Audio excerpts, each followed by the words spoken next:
To address what it calls the humanitarian migrant crisis at the border, the Trump administration is asking Congress for an additional $4.5 billion for emergency funding. Given the scale of what we're facing, we will exhaust our resources before the end of this fiscal year. Earlier this week, the Trump administration again raised questions about the motives of many asylum seekers, individuals who claim they're fleeing war, violence, or political persecution. Not every claim is credible. Some claims are credible, and we don't want those who have a credible claim of fear and asylum to be hamstrung in the process by those who don't, because they're lying about it. In 2018, 65,000 people applied for asylum, many at the U.S. Mexico border.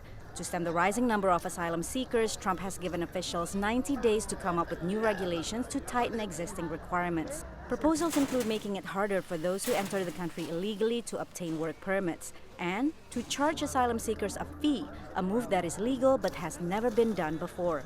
Most people understand that refugees and asylum seekers are very vulnerable populations, and they usually flee their countries without any money. The administration cites humanitarian concerns for its policies, but scholars say since Trump took office, they've seen a deeper divide on the issue.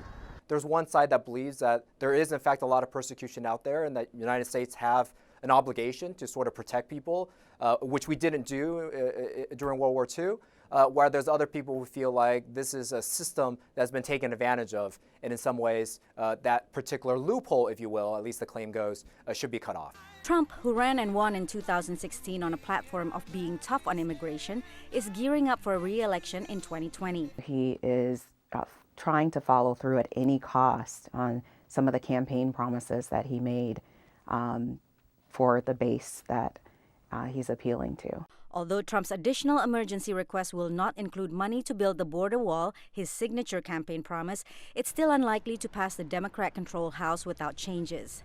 Meanwhile, his asylum proposals are expected to be challenged in court. Patsy Widakuswara, VOA News at the White House.